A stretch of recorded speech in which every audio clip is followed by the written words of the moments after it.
ओडिशा के भीतरू हिस्से में नदी और जंगल के बीच बसा हुआ था माधवपुर नाम का गांव। गांव छोटा था, गिने चुने घर, कच्चे रास्ते और सीमित आवाजाही। शहर से संपर्क इतना कमज़ोर था कि कई बार हफ्तों तक कोई बाहरी इंसान गांव में नहीं आता। दिन में ये गांव सामान्य लगता था, लेकिन शाम ढलते ही यहाँ की हवा बदलने लगती थी। लोग सूरज डूबने से पहले अपने दरवाजे बंद कर लेते थे, जैसे अंधेरा किसी आदत की तरह यहाँ बस गया हो। आज की रात ठीक नहीं है, ये मैं साफ महसूस कर रहा हूँ। कई साल हो गए, लेकिन हर अमावस्या की रात एक जैसी बेचैनी लेकर आती है। जो रास्ते दिन में सीधे लगते हैं, वही रास्ते रात में आदमी को घुमा देते हैं। मैंने इस गांव में बहुत कुछ देखा है, इसीलिए बिना वजह डर की बात नहीं करता। अगर आज कोई कहानी सुननी है तो ध्यान से सुनना और बीच में टोका टाकी मत करना। काका, आज हवा भी अलग लग रही है। नदी की तरफ से ठंडी लहर बार बार आ रही है। कुत्ते भी बिना रुके भौंक रहे हैं। ऐसा रोज नहीं होता। अगर कहानी सुनानी है तो पूरी सुनाइए। बीच में अधूरी छोड़ेंगे तो नींद नहीं आएगी। डरने जैसी कोई बात नहीं है। हर गांव में ऐसी बातें चलती रहती हैं। फिर भी आज माहौल थोड़ा भारी जरूर है। अगर कहानी सच पर आधारित है तो और भी ध्यान से सुनेंगे। बस इतना ध्यान रहे कि बात हवा में खत्म ना हो। ये कहानी हवा में खत्म नहीं होती। जिस पर बीती होती है वही समझ पाता है। अब जो सुनने वाले हैं वो तैयार रहें। ये बात आज से नहीं, कई साल पुरानी है और इसका असर आज भी खत्म नहीं हुआ है। माधवपुर के बाहरी हिस्से में एक छोटा सा घर था, जहां हरदेव अपनी पत्नी सुमन और बेटी मीरा के साथ रहता था। हरदेव रोज सुबह अंधेरे में उठकर जंगल की तरफ जाता और लकड़ी काटकर बेचता। घर की हालत कमजोर थी, लेकिन परिवार आपस में जुड़ा हुआ था। मीरा की उम्र ज्यादा नहीं थी, लेकिन वो समझदार थी और अपने माता पिता की बात मानती थी। सब कुछ सामान्य चल रहा था, जब तक उस अमावस्या की रात ने रास्ता नहीं बदला। आज मीरा ठीक नहीं लग रही है। शाम से उसका शरीर गर्म है और आंखें खुल नहीं पा रही। मैंने पानी भी पिलाने की कोशिश की, लेकिन वो कुछ बोल नहीं रही। मन बार बार किसी अनहोनी की तरफ जा रहा है। अगर ये बुखार नहीं उतरा तो कुछ बुरा हो सकता है। मैंने भी महसूस किया है कि उसकी हालत सही नहीं है, लेकिन इस समय गांव में कोई दवा उपलब्ध नहीं है। शहर जाना पड़ेगा, चाहे रास्ता जैसा भी हो। बेटी को इस हालत में नहीं छोड़ा जा सकता। मैं अभी निकलता हूँ, देर नहीं करूँगा। आज अमावस्या है, ये बात तुम भी जानते हो। इस रात जंगल वाला रास्ता कोई इस्तेमाल नहीं करता। लेकिन अगर तुम नहीं गए तो मीरा का बुखार और बढ़ जाएगा। जो सही लगे वही करना। मैं घर पर इंतजार करूंगी। हरदेव बिना देर किए घर से निकल पड़ा। आसमान में चांद नहीं था और रास्ता पूरी तरह अंधेरे में डूबा हुआ था। गांव की आखिरी सीमा पार करते ही जंगल शुरू हो जाता था। ये वही रास्ता था जिसके बारे में लोग बात करने से भी बचते थे। हरदेव के कदम आगे बढ़ रहे थे, लेकिन मन पीछे खींच रहा था। ये सब दिमाग का डर है। बेटी की हालत के कारण मन बहक रहा है। रास्ता रोज का है, आज अलग नहीं हुआ है। बस जल्दी दवा लेकर लौटना है, कुछ भी गलत नहीं होगा। हरदेव, इतनी रात को कहाँ जा रहे हो? इस रास्ते पर अकेले चलना ठीक नहीं है। लौट जाओ, अभी भी वक्त है। आगे परेशानी है। कौन है? सामने आकर बात करो।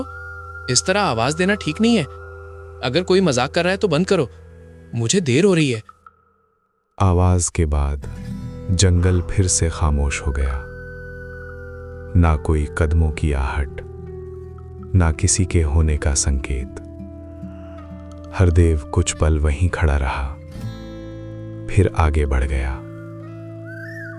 उसे ये अंदाजा नहीं था कि जिस रास्ते को वो जानता समझता है वो आज उसे परखने वाला है, और ये सिर्फ शुरुआत थी।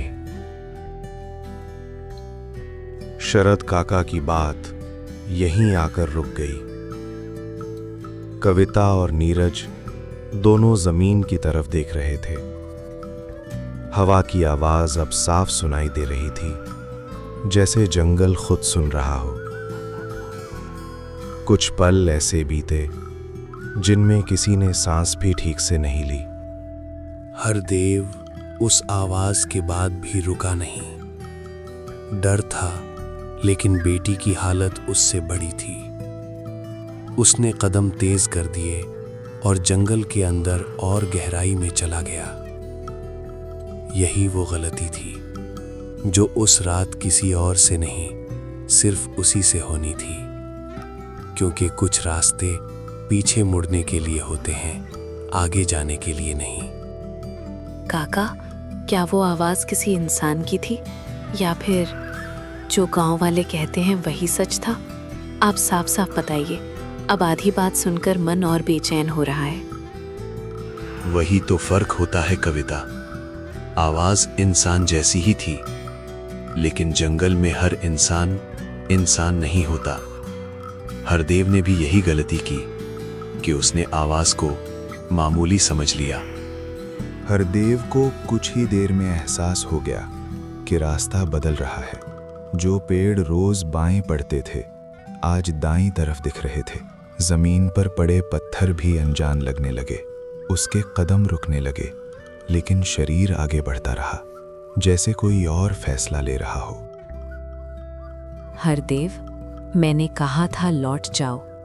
अब लौटने का रास्ता वही नहीं रहा। तुम जिस वजह से जा रहे हो वो वजह यहीं अटकी है। हर बार कोई ना कोई इसी तरह आता है और हर बार कहानी बदल जाती है। अगर तुम्हें कुछ कहना है तो साफ कहो।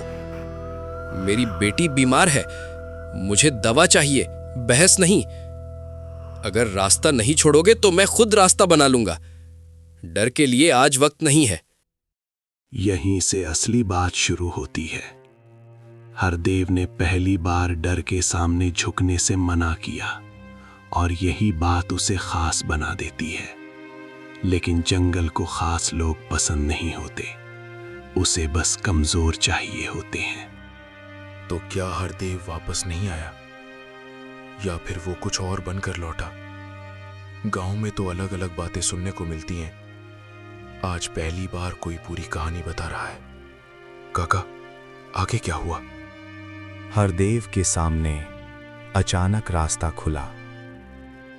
बीच जंगल एक खुली जगह थी, जहां हवा रुक गई थी। वहीं एक साया खड़ा था, ना पूरी तरह पास, ना पूरी तरह दूर।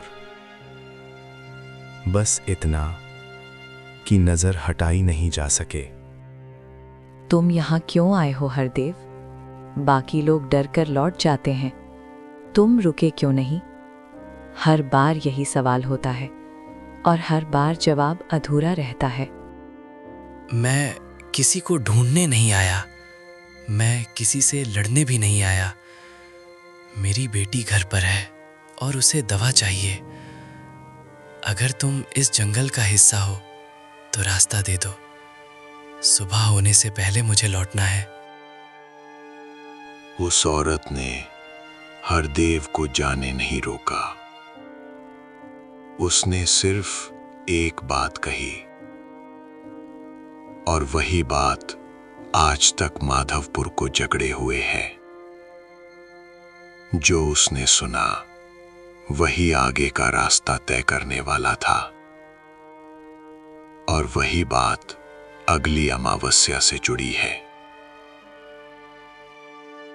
तुम दवा लेने नहीं आए हो हरदेव, तुम उसी रास्ते पर आए हो जहां हर अमावस्या को कोई ना कोई आता है। तुम्हारी बेटी की हालत सिर्फ बुखार नहीं है, वो इस जमीन से जुड़ी हुई है।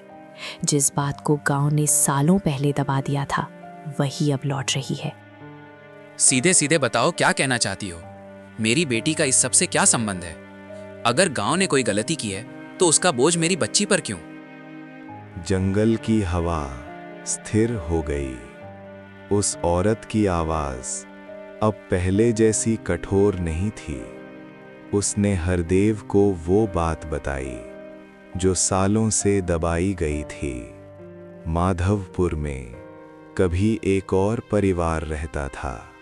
उन्हें गलत आरोप लगाकर उसी जगह पर खत्म कर दिया गया जहां आज जंगल खुलता है। जिस औरत को दोषी कहा गया वो मैं थी। मैंने कोई अपराध नहीं किया था, लेकिन डर और अफवाह ने सच को दबा दिया। मुझे खत्म कर दिया गया और बात वहीं दबा दी गई। लेकिन हर अमावस्या को कोई ना कोई उस सच को छू लेता है। मेरे पिता उस समय पंचायत में थे। उन्होंने भीड़ को रोका नहीं।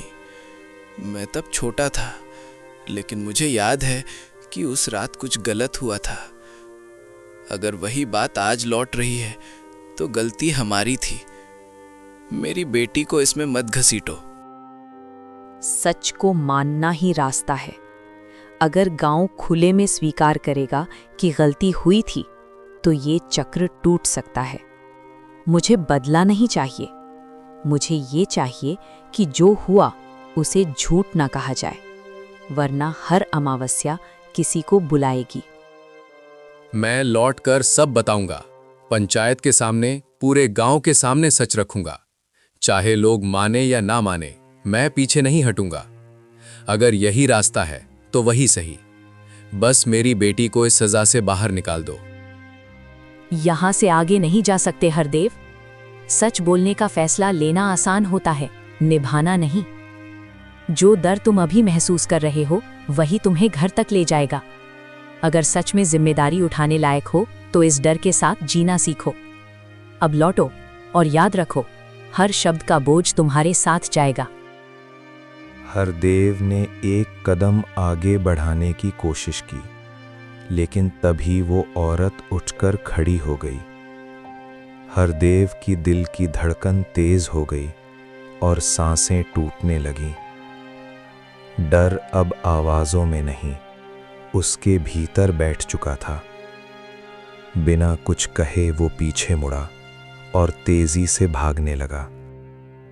हरदेव भाग रहा था। पेड़, रास्ते, झाड़ियां सब पीछे छूट रही थीं। दिमाग में बस एक ही बात घूम रही थी, घर पहुंचना है। पीछे से कोई पीछा नहीं कर रहा था, फिर भी रुकने की हिम्मत नहीं थी। वो बस भाग रहा था और कुछ देर में गांव की सीमा दिखते ही उसने राहत की सांस ली। बच्चों, हरदेव काफी खुशनसीब इंसान था। अमावस्या की रात होकर भी वो सही सलामत अपने घर पर पहुंच गया, मगर बीमार बेटी को दवाइयां नहीं ला पाया। तुम लौट आए, लेकिन दवा कहाँ है? मेरा फिर से कांपने लगी है। मैंने पानी दिया है लेकिन हालत वही है। क्या हुआ? तुम कुछ बोल क्यों नहीं रहे? हरदेव ने जंगल की हर बात सुमन को बता दी। अजनबी आवाज, गुस्से वाली औरत, दबा हुआ सच। सुमन चुपचाप सुनती रही, बीच में एक शब्द नहीं बोली। मीरा की सांसें अब भी भारी थीं। कमरे में डर और सच्चाई साथ बैठे थे। अगर ये सब सच है तो मेरी बेटी क्यों? उसका क्या कसूर है? वो तो कुछ समझती भी नहीं। अब हम क्या करें हरदेव? सुमन, मैं सही सलामत हूँ और घर भी आ चुका हूँ और मीरा भी हमारे साथ है। अब डरने की कोई बात नहीं। मैं भी काफी थक गया हूँ। अभी हम सो जाते हैं, इसके बारे में कल बात करेंगे। घर के बाहर अंधेरा वैसा ही था, लेकिन अंदर अब कोई बात छुपी नहीं थी। जो सच जंगल में रोका गया था वो घर तक आ चुका था। अब सवाल ये नहीं था कि क्या होगा, सवाल ये था कि गांव सच स्वीकार करेगा या नहीं।